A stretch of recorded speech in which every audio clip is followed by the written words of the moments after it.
All right, welcome guys. Happy Tuesday. We got 4 games to go over so far. So if you guys are new to the live stream, how this works is we'll take a look at what we know so far, review the Vegas odds, and then I'll go team by team, talk about players I like, and then we'll go to questions at the end. I believe we just got that Brad Beal news that he is in fact out. So let's go over what we know. So again, Beal was questionable earlier in the day. Neto was also questionable. A lot of this stuff is for Wednesday since, again, we only have 4 games. So let me scroll this. The big news we're waiting on is Paul George. He's currently questionable. He was a surprise scratch last night, so keep an eye on this. Also, again, I think there's maybe even a slight chance Paul George plays. Kawhi Leonard gets ruled out because there's a back-to-back, and we've seen Kawhi rest a lot of back-to-backs. So just keep an eye on that. Clippers are definitely a team that they will change the slate if we get news, again, if either Paul George or Kawhi Leonard are out. Again, most of the stuff is for Wednesday. John Wall, since he killed my lineup the other night, is currently questionable for tomorrow. Yeah, Brad Beal out. And Raul Neto out. So the Wizards now are pretty thin. And I think this is, we'll talk about that, but you're definitely going to want some Wizards value. As gross as it is, with Beal and Neto out, Neto being out is actually pretty big. It's pretty significant. We'll talk about that in a sec. But yeah, Wizards are a team for sure you're going to want some exposure to on the slate. All right, so let's take a look at these Vegas odds. Here, let's refresh this.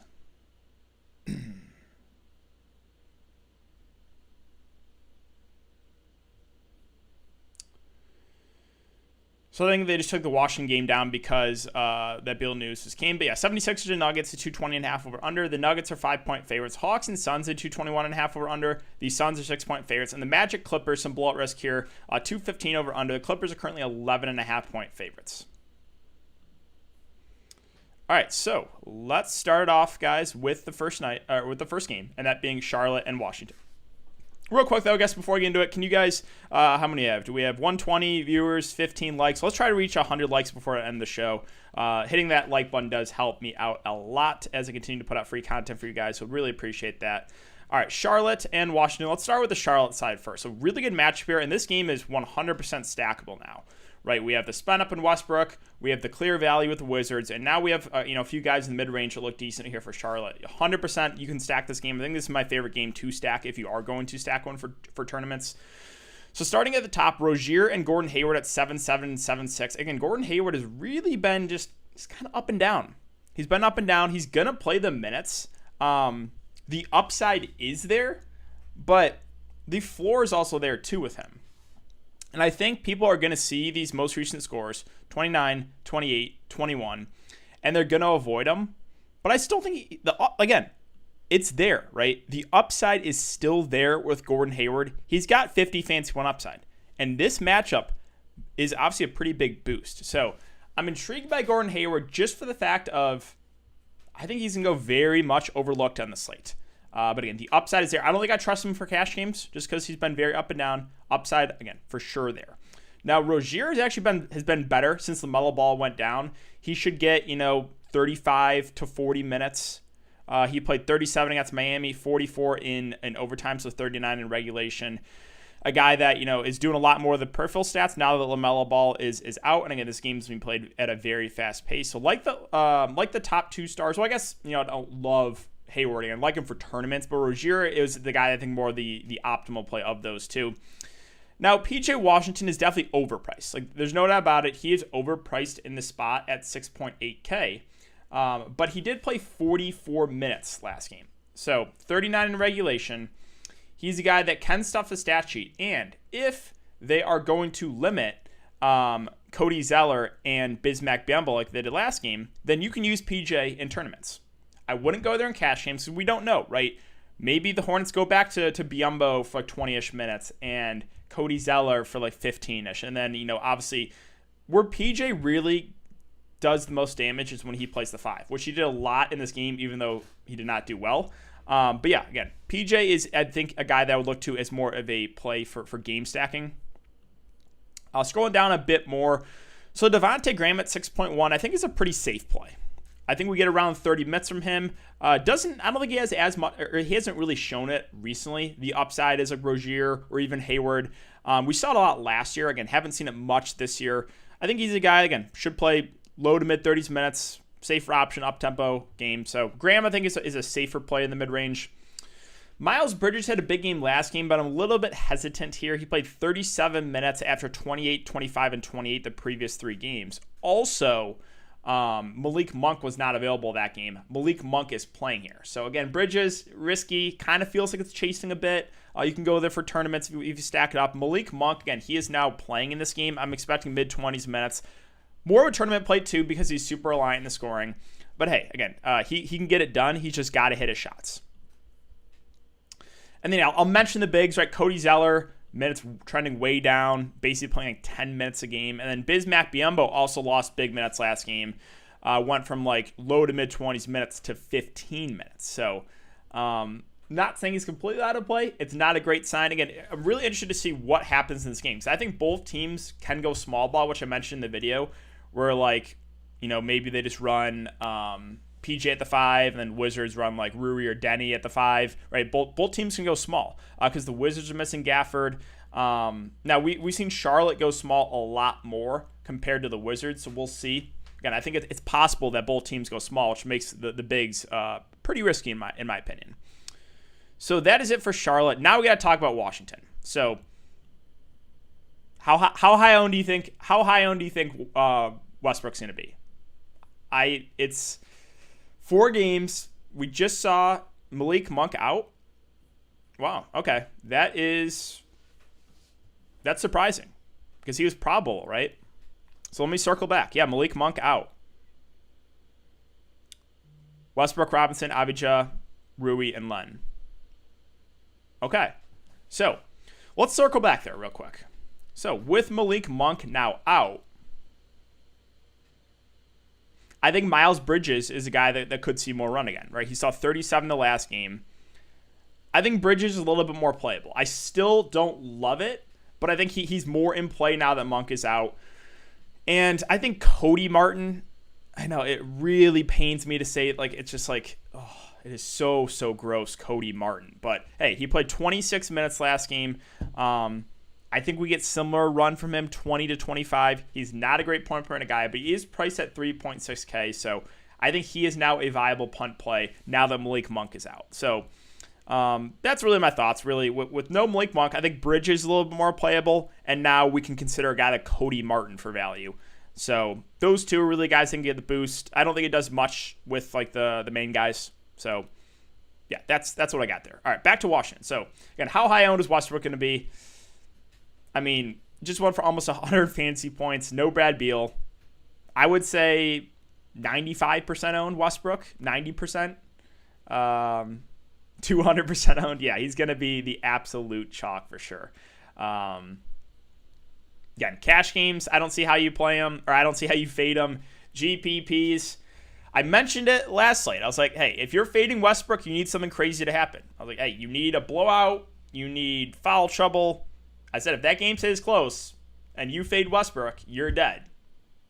And the people that faded him, 50% of the field, were dead immediately. So the answer is yes. Anything can happen, right? Anything can happen. He can roll an ankle. He can get in foul trouble. This game can turn into a massive blowout. Sure. Those are all possibilities. Not likely, though. Not likely. So I will be eating the chalk in both. Again, I don't play cash games, but I'll be eating the chalk in tournaments too. Now, again, Rule Neto being out is actually pretty significant here. He was playing about 20 minutes. That's a big boost to the Washington value. So first, let's start with the starters. The starters are the guys I think are the safest value guys. So, well, first, again, Rui in the mid-range, I think is a safe play. Should play mid-30s minutes. Is going to be their number 2 on offense. Can rebound the ball. Can score the ball. I think Rui's a safe play in the slate. Like him in both formats. Denny Avdija. There's not a ton of standout value on the slate. No, I don't like playing this guy. Yes, I played him, a month ago, and he got me 1 fancy point like Danilo Gallinari. Yes, the floor is there, but they just don't have a ton of options here. He played 32 minutes last game. I'm expecting around 30 minutes from him. And at this price, even though he's kind of score independent, it's just, again, there's not a lot of value. So I do like Denny, and I do like Jerome Robinson too. The flat min price, he got in foul trouble.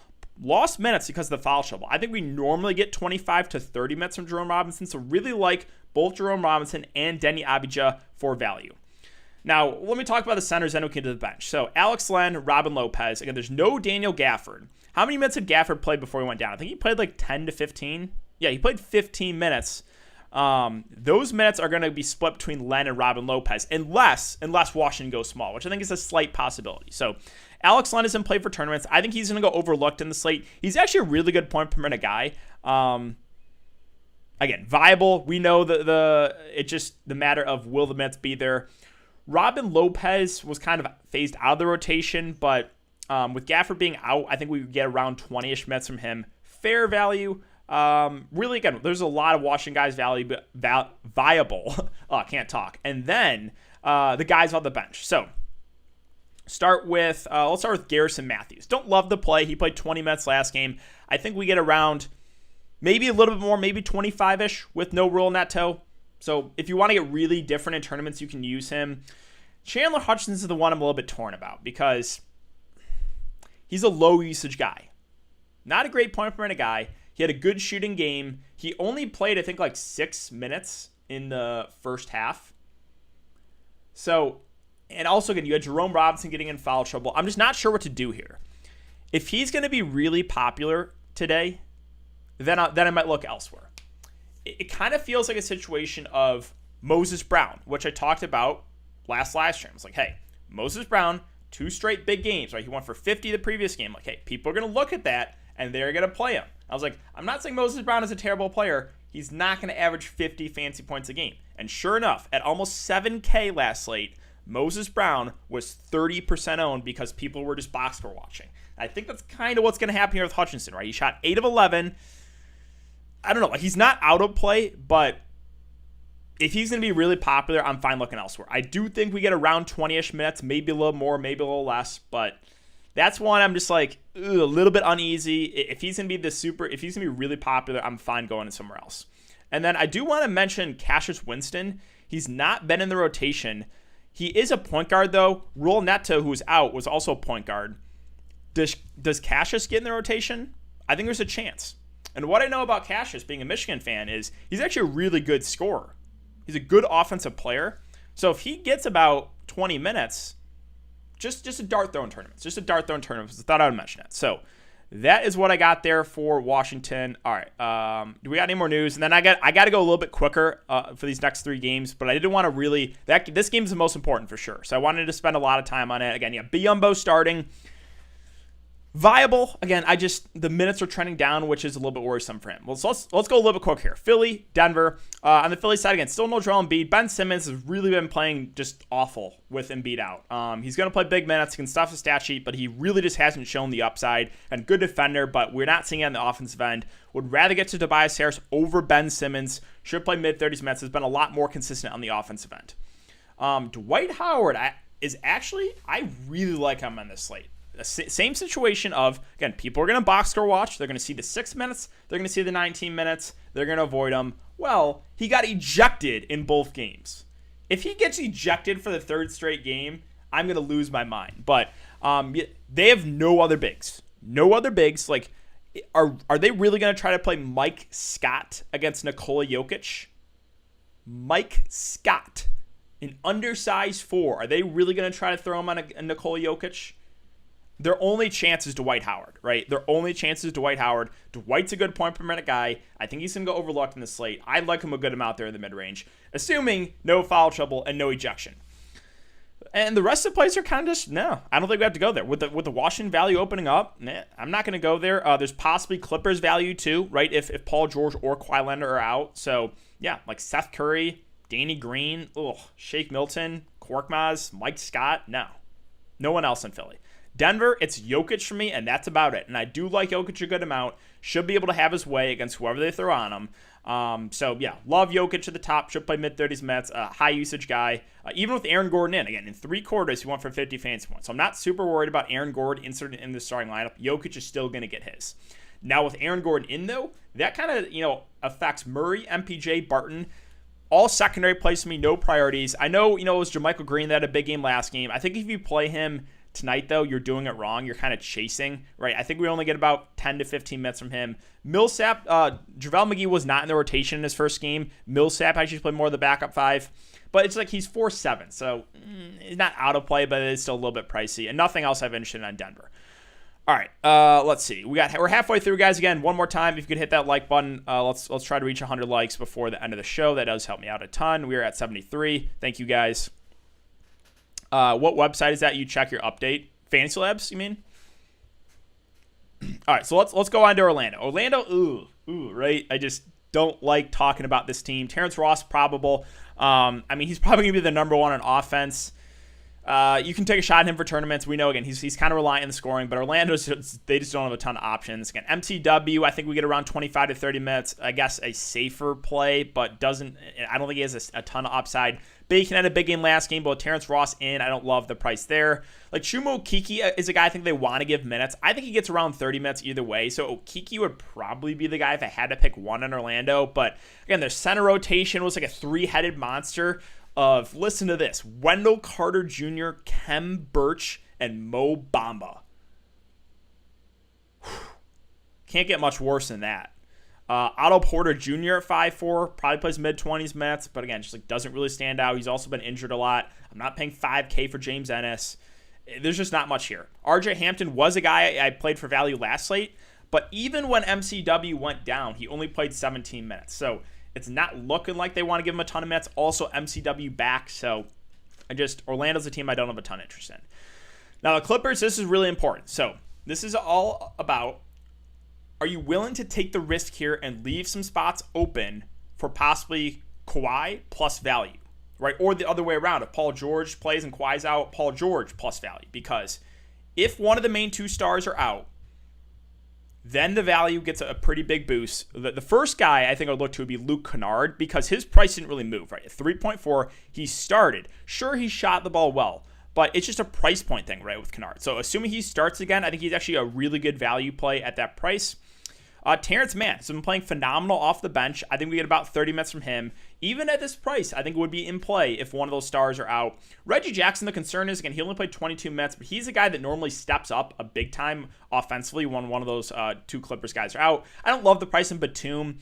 Like, not out of play, but I think I'd rather play Marcus Morris, who just played a lot more minutes. Played 37 compared to Batum's 30, and Marcus Morris is still a better point per guy than Batum. So Marcus Morris, I would like a good amount. And then Ivica Zubac, I think probably gets around 25 to 30 minutes and is a fair play. So, Clippers, definitely a team we can get some value if one of those guys are out. Now, if both Kawhi Leonard and Paul George are in, then I'm not really on the value. It would really be like the top four probably. So Kawhi, Paul George, Zubac, and Marcus Morris, I think, is in play either way. All guys, if they're all healthy, though, like Paul George and Kawhi both play, then there's no standout play. So they're still fine, but no priorities for me. And then again, Rondo still out. Last game, Atlanta and Phoenix. Atlanta, there's really only two guys I've mentioned, that being Trae Young and Clint Capella. Like Trae Young in tournaments, even though it's a bad matchup, he's going to go overlooked in the slate. We have Westbrook, we have Jokic, we have the Clippers stars. Trae is going to go overlooked, but like him as a contrarian play on the slate. Clint Capella, the same thing, right? He's going to go overlooked. DeAndre Ayton, not a good defender. Had a bad game last game, but is a good point per guy and should get around 30 minutes. So those top two guys there for the Hawks are viable. I do prefer Capella to Collins slightly. Gallinari, no. Bogdan, no. Hunter, even if he plays, no. Herder, no. Lou Williams, probably not, unless we get news he's going to start or something. We're not even 100% sure he's going to play. There's absolutely no way I'm playing Tony Snell or Solomon Hill. So that's it for Atlanta. All right, final game here. Our final team is Phoenix. Good matchup here. So the top three guys I think are all in play with Booker, Paul, Ayton. Booker more of the tournament play. He's been doing a better job a little bit of the peripheral stats. Get up-tempo matchup. So do have some interest in Booker for tournaments. Paul, of the two guards, maybe a little bit safer. But again, he did have a 4-game last game. And then DeAndre Ayton, I think I like the best point per dollar, 6.4K. Should play around low to mid-30s minutes. So I still think he's a little bit underpriced at 6.4. And then with the wings, I'm not chasing Mikal Bridges. Again, he had 6 steals last game. He's not going to do that again. Jay Crowder's a fine value play. Like, doesn't stand out really, but it's going to play about 30 minutes and probably get you around 20 to 25 fantasy points. So good, cash game play in the mid-range. Last guy I'll mention is Cam Johnson. There's a lot of value now with those Wizards guys, possibly some of the Clippers. But, hey, Cam Johnson probably plays about 20 minutes if you need someone super, super cheap. So that is what I got for the team-by-team breakdown, guys. All right, we got about 10 minutes until locks, so let's refresh this, and then we'll go to some questions.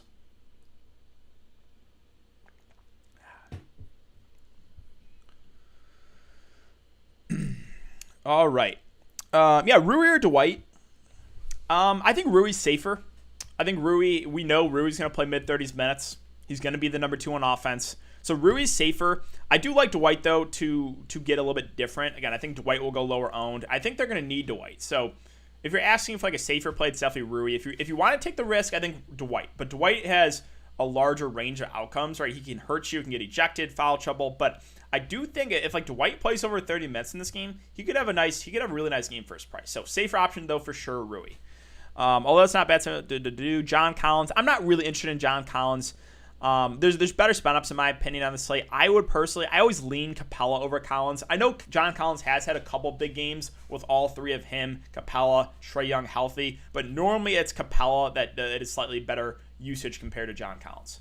4,800 for utility. Let's see.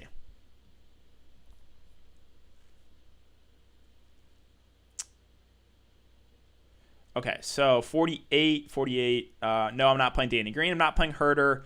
I would say man, if one of those Clippers guys are out, I think is a good play. Other than that, you have to scroll down a bit to like Wizards value. So yeah, there's really not much in this range, right? Because you said 4,800. You know, a lot of guys injured. I'm not playing Herter. I'm not playing Danny Green. I mean, you can make the argument for Millsap who should play the backup 5, but yeah, I think I would rather go to take a shot at man. But I only play man though if one of those Clippers guys are out. Rui, Howard, or Ayton? Ayton if you can get to him. How are you approaching this late, DK? Not sure if what I want to do just yet. So Wizards are a team I want some exposure to. I think you can definitely stack that first game. Something I'm considering. Also, I think if you want to take the risk, leave some room for those Clippers, right? If one or both of like Paul George, Kawhi Leonard are out, you're going to want some Clippers exposure. So that could be where you get a little bit different. Leave some room. And if both end up playing, then you can move off to like there's still 2 games, right? So you can go to like a couple of the mid-range guys maybe in like the Hawks and Suns game, or you can just rearrange your lineup a bit. You have a little bit more flexibility with one other game there. Miles Bridges and the Hornets, Abijah or Hutchinson. If price doesn't matter, Miles Bridges. And then Zubac or Howard. I think I'll go Howard. I really think Philly needs him. I do. Capella or Dwight? Capella if you can get to. If price doesn't matter, Capella. Alex Len and Rui or Morris and Man. Again, it depends on what happens to the Clippers, right? So it's like, I don't know how you want to play it. Like right now, the safer answer would probably be go to those Wizards guys, even though Len is not safe no matter what. But it's just, Man is a guy that if both Paul George and Kawhi Leonard are in, I'm not touching at that price. I'm not even considering. So it really just changes everything. Same with Luke Kennard, right? If both Paul George and Kawhi Leonard are in, I'm not even considering Luke Kennard. He goes from like a really good value to completely out of play. So it depends on, do you want to leave room? I don't know. It's up to you. Lock at 6:30, isn't it? No, it's 6. Man or Jackson depends on news, right? Yeah. It's a close one. It's a close one there because Reggie normally when one of those guys are out has big games. So he played limited minutes last game, and Man's been playing really well off the bench. So it's like that one's almost a coin flip for me. Guard 5K and below. It's probably gonna be one of those Clippers guys, assuming Paul George or Kawhi are out. Because there's not much else here. I don't want to play Seth Curry. I don't want to play Herter. Yeah, so really it's, again, Reggie or Man, assuming those Clippers guys. There's not really anything else here. There's not. Westbrook, Hutchinson, Rui, Zubac, Jokic, Morris. Hayward or Murray? I'm going to lean Gordon Hayward there. I think he could have an upside game in this spot. Best value plays besides Washington, the Clippers guys, assuming that one of them are out. So Luke Kennard if he starts, Terrence Mann, Reggie Jackson, Marcus Morris. Those guys all look really solid.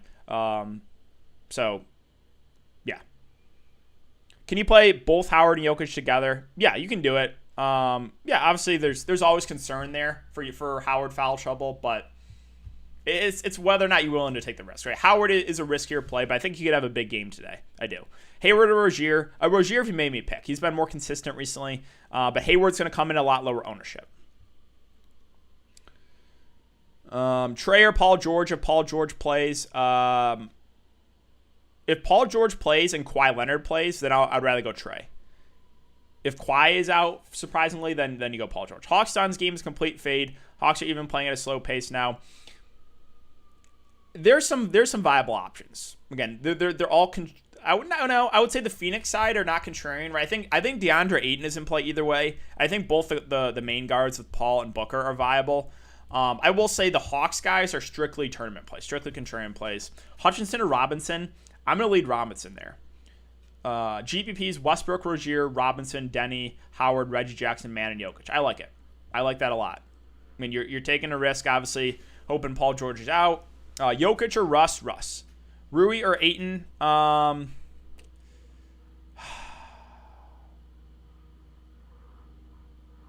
That's tough. I personally lean Ayton, but I think Rui's going to be a lot higher owned. They're both, in my opinion, both pretty safe plays. I think both Rui and DeAndre Ayton are pretty safe. Enough value to stack Westbrook and Jokic? Yeah, I think there is. Yeah, RJ, if you think the game blows out, he probably will. So you could take that risk. But like I said, it wasn't a great sign that he only played like 15 minutes, even when MCW went down. Drummond tonight, that's tomorrow. Lakers play tomorrow. How many Wiz is too many? I think Westbrook plus like 3 guys probably is where I don't think I play more than 4. So yeah, 4. Might have to play the Wiz starting 5. I mean, that's definitely where value is, right? Especially with Neto out, you're going to want Westbrook plus at least, I would say at least 1 or 2 value guys. Kawhi and Westbrook core, I like it. Would you rather play Rui or Ayton? Again, I think I slightly lean Ayton. I think Rui will be more popular, but I like both. Again, I think both those guys are safer options. Hayward and Dwight or Rui and Capella. I mean, I would say the second one is safer. Appreciate you, Travis, trying to get those likes up. Thank you, man. Would you play Reggie Jackson and Mann? I think you can. If Paul George is out, I think you can play. I think you actually can play both those. The one concern is Reggie only played 22 minutes the last game, which is not amazing. Appreciate the videos and hope you win big tonight. Thank you, man. Miles Bridges is a fine play. I don't love it. I think guys like Miles Bridges and PJ Washington, those are guys I'm looking to if I'm just going to full stack the game. Miles isn't out of play. It just doesn't really stand out as like a smash play. Graham in play? Yeah, I think Devontae Graham is actually like a safer play in the mid-range. I think his role is pretty secure in the team of starting guard, going to play 30 to 35 minutes. Ayton or Dwight or both. I think it depends where you're playing. I feel safer about Ayton than I do Dwight. I like Dwight. I think they're going to need him against this game, or need him against Jokic. Has Beal? Yes, Beal's out. Beal got ruled out, and Raul Neto's out. Any thoughts on Westbrook, Robinson, Denny, Hayward, Biyombo, Graham, Danny Green, and Jokic? So you're full stacking the early game with Jokic. I like that. The one guy I hate playing is Danny Green. I get it though. Like he should play about 30 minutes. He's got to hit a shot. So like Danny Green's not out of play. I just don't really consider guys that have to hit their threes. But hey, he can get hot. He can get you some blocks and steals too. 4 Hornets too much? No, on FanDuel I think they are a little bit better. So that's fine. Westbrook, Mann, Denny, Harris, Ayton, Rozier, Kennard. Yeah, I think that's a good lineup. How many minutes is Gordon getting today? For Aaron Gordon, I think mid to high 20s, I'd say. Not really looking to him. I think Rui has some definite upside in this matchup. Yeah, I think Rui's a safe play. Marcus Morris in play, yes, especially if one of Paul George or Kawhi Leonard are out. He played 37 minutes last game, so yes. If both are in, he's not out of play, but more of just like a secondary option. Graham, Jokic, or Hayward, Trey. Graham, Jokic. You like JaVale McGee. So JaVale McGee he was active last game and he did not play. Now, I don't know if that's because it was his first game there, but Aaron Gordon, his first game played. So, like, Paul Millsap played the backup 5, and then Jamal Green at the 4. So, like, that's my worry there. Torrey Craig value, not really looking there. Michigan to the Final Four, really hope so. Nervous about the game tonight. All right, one more minute, guys. I'm going to get out of here. It's 5:30. Stack the first game and have Jokic and Mann. I like that. I like that a lot. Beal is out, yes. Any chance Westbrook gets limited? No. UCLA on a mission, going to be a tough game. Yeah, UCLA is playing really well. I've watched a lot of the UCLA games, so I'm a little bit nervous, but I would rather play UCLA than Alabama. So, all right, let's see. Do we have any more news here? And then I can check one more time, then I'll get out here. But yeah, I think it's setting up for a pretty clear-cut slate in what you do. Definitely Westbrook plus a couple Wizards value. You can even stack the game if you want to for tournaments. Are you taking the chance on Cassius Winston? Probably not. it's a pretty high risk play because he's not been in the rotation. I'll do some searching on Twitter, see if I find anything if there's a guarantee he's going to play. But yeah, thoughts on Cody Martin. He's actually viable now. I think we get around 20 to 25 minutes with no Malik Monk. He's in play. I think he goes overlooked. I think everyone's hopping on the Wizards value. Don't forget about Cody Martin. Again, I don't love it, but I think he plays 20 to 25 minutes in a good matchup. He is viable with no Monk. All right, guys, that's going to do it. Good luck to everyone, and I will see you all tomorrow.